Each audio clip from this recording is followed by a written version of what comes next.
তুমি ছাড়া কেউ নেই মাবুদ বলে তারি রাখবো। তুমি ছাড়া কেউ নেই ভালোবেসে তার ছবি আঁকবো।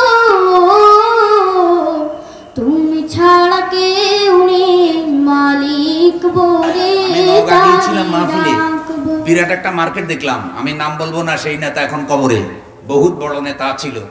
আমি নওগাঁ নৌজোয়ান মাঠে মাহফিল করেছি। ওই ইমাম সমিতির সভাপতি আমাকে বলতেছে, পুরাটা মার্কেট দেখতেছেন অমুক নেতা, তিনি মুসলমান নেতা, একটা দলের বড় নেতা ছিল, সেকেন্ড ম্যান। তো কইলাম কয় সব হইলো হিন্দু সম্পত্তি, 2 নম্বর দলিল বানাইয়া মার্কেট বানাই ফেলেছে। এদের এক একটা নেতার যে সম্পত্তি আছে, সারা বাংলাদেশের সব আলেমদের সম্পত্তি এক জায়গায় করলেও একজনের সমান হবে না, তারপরে এরা আলেমদেরকে হিংসা করে।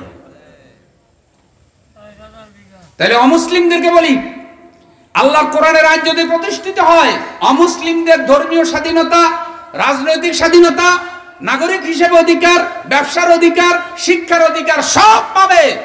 কোরআনওয়ালাদের কাছে কোন মুসলিম কখনো অবিচার পাওয়ার সম্ভাবনা নাই। নারায়ে তাকবীর। আরেকটা বলে যে ইসলাম প্রতিষ্ঠিত হলে মহিলারা কই যাবে, সব মহিলারে ফুল প্যান্ট খুলে হাফ প্যান্ট খুলে বোরকা পরাই দিবে, কয় না এরকম? অপপ্রচার করে না। ইসলাম প্রতিষ্ঠিত হলে যারা মুসলমান মহিলা, তারা হযরতে আয়েশা, হযরতে ফাতেমার মতো নিজেদের জীবন গঠন করতে পারবে। ইসলামের ইতিহাস শেখানো হবে। হযরতে ফাতেমার নাম শুনছেন? রসুলপুরের ফাতেমা আফানি, ফাতেমাতুজ জাহরা সাইয়্যিদাতু নিসাই আহলিল জান্নাহ। হযরতে ফাতেমা রাদিয়াল্লাহু তাআলা আনহা আল্লাহর জান্নাতে মহিলাদের নেত্রী হবে। যিনি মহিলাদের নেত্রী হবে হযরতে ফাতেমা রাদিয়াল্লাহু তাআলা আনহা। আর আমার রাসূল বলেছে, ফাতেমার সন্তান 2টা ছেলে, একজন হাসান আর একজন হুসাইন। আমার রাসূল বলেন, আল হাসান ওয়াল হুসাইনু সাইয়্যিদা শাবাবে আহলিল জান্নাহ। হযরতে হাসান হুসাইন আল্লাহর জান্নাতে যুবকদের নেতা হবে। যেই চরিত্র অর্জন করার কারণে হযরতে ফাতেমা রাদিয়াল্লাহু তাআলা আনহা জান্নাতে মহিলাদের নেত্রী হয়েছে। আমার মা বোনেরা যদি এইভাবে জীবন গঠন করে, মা বোনদের মর্যাদা ফাতেমার মতো বেড়ে যাবে। চাকরি দরকার হলে করবে, শিক্ষার অধিকার পাবে বোনেরা। তাদের পোশাক আশাক শালীন, নম্র, ভদ্র এবং কোরআনের দিক নির্দেশনা অনুযায়ী তারা ড্রেস করবে। এতে কোনো হুজুর আর কোনো ফিরের কথা বলার দরকার নাই। কারণ মহিলারা কিভাবে পড়বে, কিভাবে চলবে, এইসব দিক নির্দেশনা কোরআন হাদিসে আছে না নাই? তাহলে মহিলা কোরআনের উপর ঈমান আনছে, রাসূলের উম্মত, কোরআন হাদিসের দিক নির্দেশনা অনুযায়ী চলবে। হুজুরের তার কেন হস্তক্ষেপের দরকার নেই। আপনাদের কোনো খারাপ লাগছে নি? তাহলে আমার বন্ধু যারা ধর্মনিরপেক্ষ মতবাদে বিশ্বাসী, তাদেরকে ভবিষ্যতে ভোট দেওয়া যাবে। উপসংহারে বলতে চাই, যে যারে নেতা মানে তার সাথে তার হাসর হবে। যে যারে নেতা মানে তার সাথে তার হাসর হবে। যে যেই দলের ভালোবাসে তার সাথে তার হাসর হবে। সুতরাং আপনি যদি ইসলাম ওয়ালাদেরকে ভালোবাসেন, কোরআনকে ভালোবাসেন, তাদের সাথে হাসর হবে। নবীকে ভালোবাসেন, তাদের সাথে হাসর হবে। যদি ফেরাউন নমরুদের উত্তরসূরিদেরকে ভালোবাসেন, হাসর কিন্তু তাদের সাথেই। এই পয়েন্টটা আমার বয়ান শেষ, কারণ আমি অনেক রাতে শুরু করেছি আর আমি ক্লান্ত। সূরা বনী ইসরাঈল আল্লাহ তাআলা বলেন, ইয়াউমা নাদউ কুল্লা উনাসিম বিইমামিহিম। সেই দিন প্রত্যেকটা মানুষকে আমি হাজির করব তার নেতা সহ। কি সহ? নেতা সহ। জোরে কোন? মসজিদে যে নামাজ পড়ায় তার ইমাম কয়, ইমাম মানে নেতা। নেতাকে পিছে থাকে না আগে থাকে? নেতার রুকুতে গেলে মুসল্লি রুকু, নেতা সেজদায় গেলে মুসল্লি সেজদা। নেতা যদি প্রথম রাকাতে 1 রুকুও পড়ে, মুসল্লি বাইরে হওয়ার কোনো সুযোগ নাই। কারণ একটা দেখতে বেয়াদল ইমাম কইয়া যখন একবার ঢুকছে, এবার নেতায় না ছাড়লে আর যাওয়ার সুযোগ নেই। নেতার এই পাওয়ারটা কে দিছে? আল্লাহ। তো মসজিদের ইমামকে নেতা বলেন। আমার বন্ধু নামাজের ক্ষেত্রে তিনি নেতা, কিন্তু মসজিদ থেকে বের হওয়ার পরে আরো বহু নেতা আছে না নাই? অথচ মাসালা হলে যিনি মসজিদের নেতা হবেন তিনি সমাজের নেতা হবেন। রাসূল সাল্লাল্লাহু আলাইহি সাল্লাম একদিকে ছিলেন মসজিদের নেতা, আরেকদিকে ছিলেন রাষ্ট্রের নেতা। খলিফারা ছিলেন একদিকে মসজিদের নেতা, আরেকদিকে রাষ্ট্রের নেতা। আল্লাহ বলছে, আমি নেতা সহ ডাকবো, ফামান উতিয়া কিতাবাহু বিয়ামিনিহি ফাউলাইকা ইয়াকরাউনা কিতাবাহুম ওয়ালা ইউযলামুনা ফাতিলা।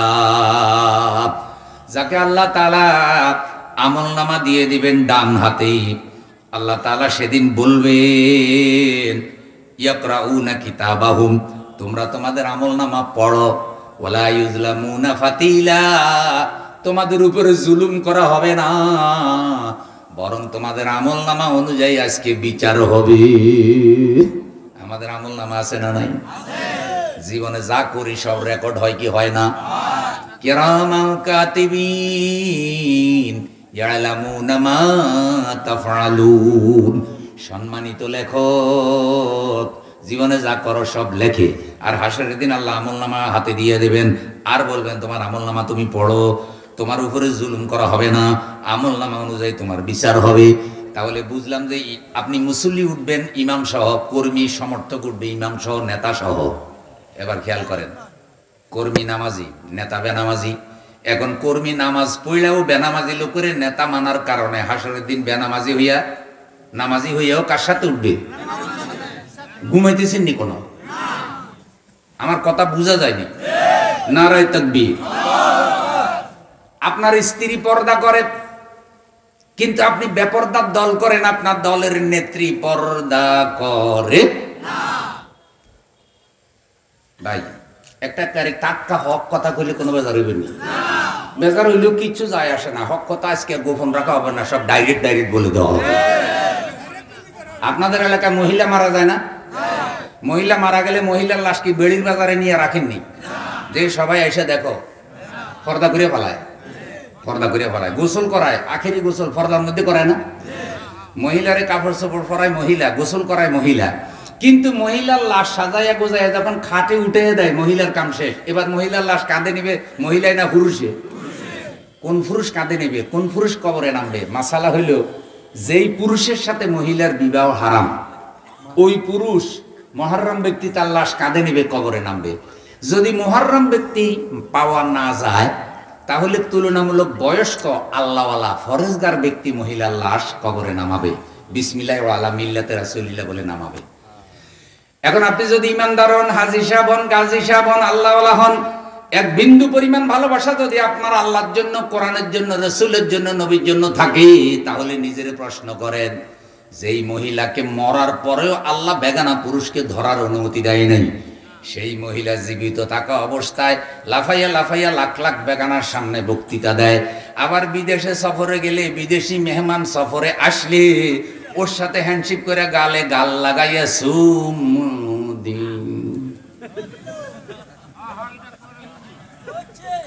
করছে গে। আচ্ছা কন্তেটা আইসিনি কবিরে গুণা ননি। তো যেখানে মরার পরেও একটা বেগানা মহিলার লাশ বেগানা পুরুষ ধরতে পারে না, দেখতে পারে না, বাজারে উঠায় না, পর্দা করে দেয়, সেখানে জীবিত অবস্থায় মহিলা বেগানা লইয়া চলাচলি, বেগানার সাথে উঠা বসা, বেগানার সাথে হ্যান্ডশিপ, বেগানার সাথে হাসি, বেগানার সাথে রহস্য, সারা জীবন চলে কার সাথে? এই কথাগুলি বললেও এরা জঙ্গি, এরা মৌলবাদী, এরা আধুনিকতা বিরোধী, বা উনি আধুনিক হয়েছে, যত বেশরম হয় তত আধুনিক হয়। তাহলে কুত্তাও তো আধুনিক, কারণ কুত্তার কোনো শরম।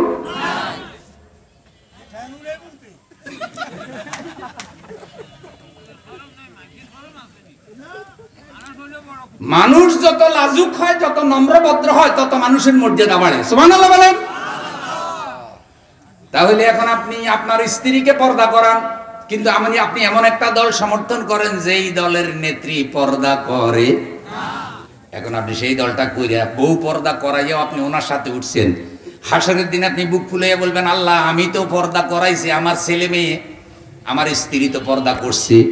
তখন এই ফেরেশতা বলবো, তোমার বউ পর্দা করাইছো, কিন্তু বেপর্দা মহিলার সাথে মিছিল দিছিল, স্লোগান দিছিল।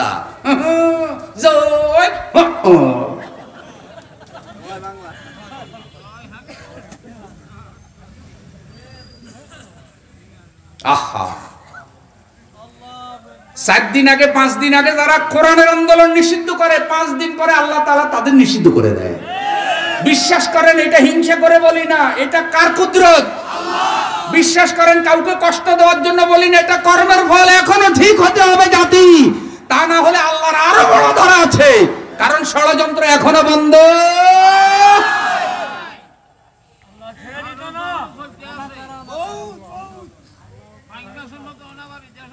তাহলে ইনশাআল্লাহ আপনারা রেডি আছেন তো? ভালো মানুষের পক্ষে আল্লাহর আইন চাই, সৎ লোকের। আপনাদের এলাকায় যত ভাইয়েরা আছে তাদের মধ্যে তুলনামূলক আল্লাহওয়ালা, নামাজি, ফরজগার, সৎ, আমানতদার লোকের ভোট দিবেন। আমানতদার কি দার? লা ঈমানা লিমান লা আমানাতা লাহু, যে লোকটা আমানত ঠিক রাখে না সেই লোকটার ঈমান নাই। মসজিদের টাকা আমানত, রাষ্ট্রের টাকা আমানত, সমাজের টাকা আমানত, ব্রিজের টাকা আমানত। রাস্তার টাকা চুরি করে, ব্রিজের টাকা চুরি করে, মসজিদের টাকাও চুরি করে, এমন লোক আছে না নাই? নবীজি বলছেন লা ঈমানা লিমান লা আমানাতা লাহু, যে লোকটা আমানত রক্ষা করে না তার ঈমান নাই। যেখানে রড দিয়ে ঢালাই দেওয়ার কথা সেখানে বাঁশ দিয়ে ঢালাই করে দেয়, যেখানে ঢালাই দেওয়ার কথা 10 ইঞ্চি সেখানে ঢালাই দেয় 3 ইঞ্চি, যেখানে ঢালাইতে দেওয়ার কথা 1 নম্বর ইটা সেখানে দিয়ে দিছে 3 নম্বর ইটা। যেই রাস্তা যাওয়ার কথা 10 বছর সেই রাস্তা 6 মাসের মধ্যে বড় বড় গাতা। আবার এই লোকে দাঁড়াইয়া কয় আমার সোনার বাংলা আমি তোমায় ভালোবাসি। এরে এইটা বুঝে তোর ভালোবাসা রডের বদলে বাঁশের ভালোবাসা।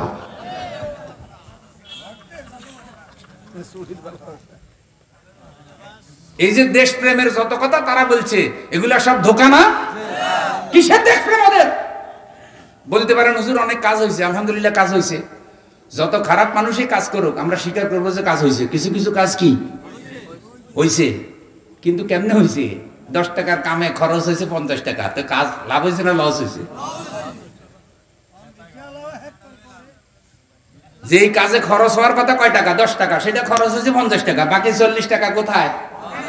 তাইলে কাজ যেটা হয়েছে এটা কি দেশের লাভে হয়েছে না নিজের লাভে? কারণ 10 টাকার কাম হইলে আমার পকেটে কত ঢুকবো?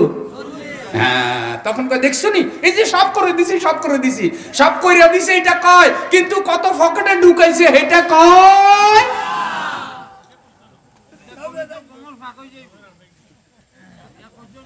বিশ্বাস করেন দুর্নীতি যদি না থাকতো তাহলে সোনার বাংলা সোনার বাংলাই হয়ে যেত। এত বছর লাগে না একটা দেশ গড়তে, এত বছর লাগে না। মালয়েশিয়া গড়লে কতদিন লাগলো? সিঙ্গাপুর যে এত উন্নত হইলো কতদিন লাগলো? আমেরিকা এত উন্নত রাষ্ট্র কি কারণে? তারা কাফের হইতে পারে কিন্তু তারা দেশের দুশ্মন না।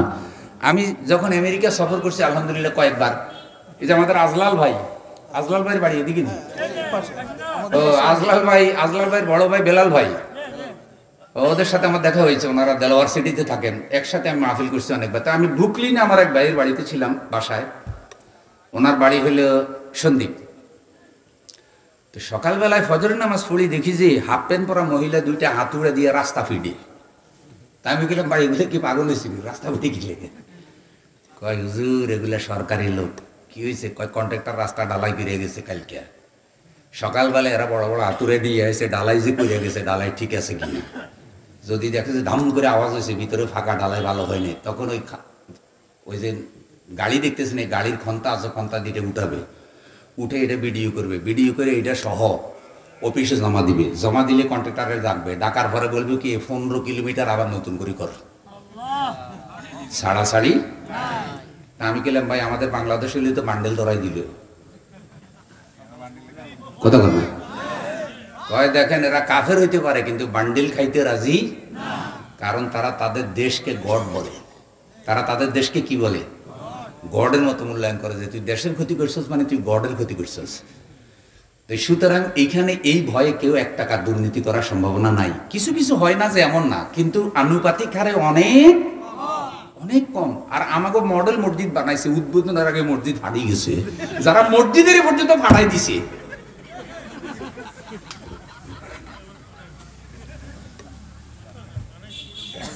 আর অথচ আমেরিকার রাস্তা পুরাটা আমেরিকা তারা গঠন করছে গোলাপ ফুলের মতো সাজানো। তাদের মধ্যে সেই দায়িত্বশীলতা আছে, তারা বাহিরে মুসলমানদের দুশ্মন, বিশ্ব রাজনীতি তার আমাদের বিরুদ্ধে, এটা ঠিক, কিন্তু তারা আমাদেরকে খেলতেছে, আমরাও তো তাদেরকে সুযোগ কতক্ষণ কেন দিতেছি? আমাকে ব্যক্তিগত সুবিধার জন্য আমরা দিতেছি, যার কারণে তারা মাতবরি করতে পারতেছে, কিন্তু তারা তাদের দেশের ব্যাপারে সিরিয়াস। বিশ্বাস করেন স্বাধীনতার পরে যদি এই দেশে আল্লাহওয়ালা আমানতদার চরিত্রবান নেতৃত্ব আসতো তাহলে এদেশের সম্পদেও বরকত হতো। শেষ পর্যন্ত নেতায় বক্তৃতা দিছে না, 7.5 কোটি বাঙালির জন্য কম্বল আনছিলাম কয় কোটি, নিজেরটাও পাইন। বক্তৃতা এটা কি আনন্দে দিছে না দুঃখে? কেসের আরেকটা আছে যে পাকিস্তানিরা সব নিয়ে গেছে, খালি চোরগুলো আমার জন্য রেখে গেছে। এই বক্তৃতা আছে না, যে আমি চতুর্দিক থেকে ভিক্ষা করে আনি আর সাটারের দল সব কি। তো বক্তৃতার ক্যাসেট ওগুলা বাজার না কা, উনি কারে কইছে এগুলা? ওই সামসা গুলারে কইছে, যেই সামসারা ওনার মেয়েরে ডুবাইছে। খেয়াল করেন, প্রধান উপদেষ্টারা জিজ্ঞাসা করছে আপনাদের দেশের একজন বড় নেতা, ওনার এতগুলো মূর্তি ভাঙতেছে, আপনার অনুভূতি কি? প্রধান উপদেষ্টা জবাব দিছে, ওনার মূর্তি কেন ভাঙতেছে ওনার মেয়েরে জিজ্ঞাসা করেন। আমি চিন্তা করছি বাবা রে কি কঠিন জবাব, যে ওনার মূর্তি কেন ভাঙতেছে ওনার মেয়েকে জিজ্ঞাসা করেন। ওনার মেয়ে কেন ওনার বাবার মর্যাদা রক্ষা করতে পারলো না? জাতির সাথে ওনার মেয়ে কি ব্যবহার করেছে যে ওনার বাপের মূর্তি ভাঙতেছে, মূর্তির গলার মধ্যে জুতার মালা পরাইতেছে, এবং কোন তরুণ হিসু করে দিছে। ও ভাই, মনে আছে আপনাদের মাওলানা মামুনুল হক সাহেবের কথা? যখন একটা মূর্তি বিরোধিতা করার কারণে মাওলানা মামুনুল হক সাহেবকে কিভাবে অপমান অপদস্থ করে জেলে ঢুকেছিল। ওই যে পুরান ঢাকায় কোটি কোটি টাকা খরচ করে যেই দেশের মানুষ এখন পর্যন্ত 3 বেলা খাবার ঠিক মতো পায় না, সেই দেশে হাজার হাজার কোটি টাকা খরচ করে একজনের মূর্তি বানানোর কি দরকার ছিল? কোনো লাভ হয়েছে এটা? আমার এই ভাই যদি বড় দানশীল হয়, তাইলে আপনারা কি ওনার একটা মূর্তি বানাইয়া রসুলপুরে রাখি দিবেন? ধরেন আমার এই নজমুল ভাই আপনাদের এলাকায় একটা মসজিদ বানাই দিছে, আপনারা চিন্তা করলেন বাইরে অনেক মর্যাদাবান মানুষ, যেহেতু আমাদের এলাকায় একটা আল্লাহর ঘর বানাই দিছে, বাইরের একটা মূর্তি বানাই মসজিদের গেটে লাগা। আমরা মসজিদে ঢুকার সময় একটা ফুলের মালা দেব, মসজিদ থেকে বাইরে হওয়ার সময় একটা ফুলের মালা দেব। আচ্ছা কোন তো মসজিদের সামনে এই মূর্তিটা রাখুন যায় যাবেনি, কবরস্থানে রাখা যায় যাবেনি?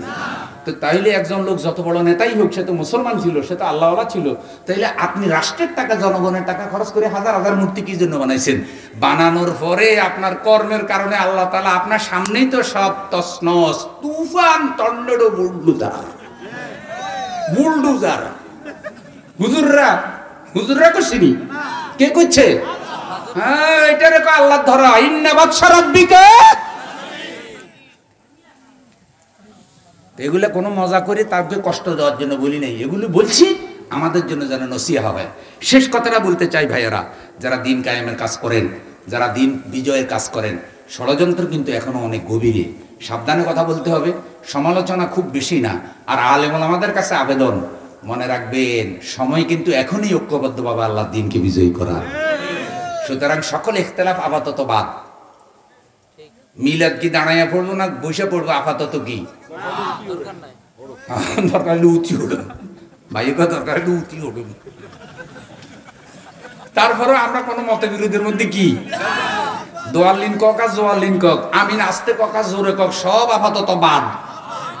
সবাই মিলে ছোট দাঁড়িয়েওয়ালা, বড় দাঁড়িয়েওয়ালা, শার্টওয়ালা, প্যান্টওয়ালা, জুব্বাওয়ালা, ফাঁসকুলিওয়ালা, উঁচা টুপিওয়ালা, সুতার টুপিওয়ালা, সব এখন এক কাতারে কিসের পক্ষে? সুতরাং তকলিফ বলেন, বেতকলিফ বলেন, আলিয়া বলেন, কওমি বলেন, পীর বলেন, জামাত ইসলামী বলেন, শিবির বলেন, বিএনপি বলেন, আর ওগো নাম আপাতত নেওয়া ঠিক হইব না। ওরা ফাঁসিবাদ ফাঁসিবাদ ফাঁসিবাদ।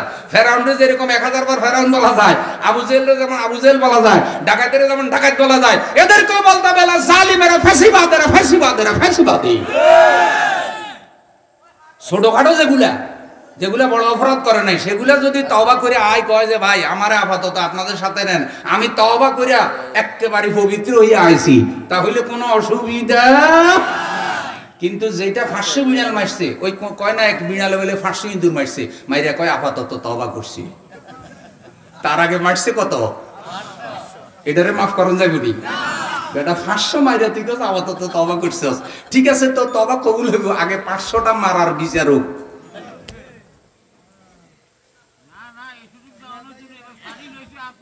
আল্লাহ আমাদেরকে সত্যের পক্ষে থাকার তৌফিক দান করুন। তাইলে আল্লাহ বলছে কাউকে দায়িত্ব দিলে তারা 4টি কাজ করবে, নামাজ কায়েম করবে, যাকাত আদায় করবে, যাকাত আদায় করাকে আইনে পরিণত করবে, সৎ কাজে আদেশ করবে, অসৎ কাজে নিষেধ করবে। সে 2টা বয়ান আজকে আর পড়লাম না।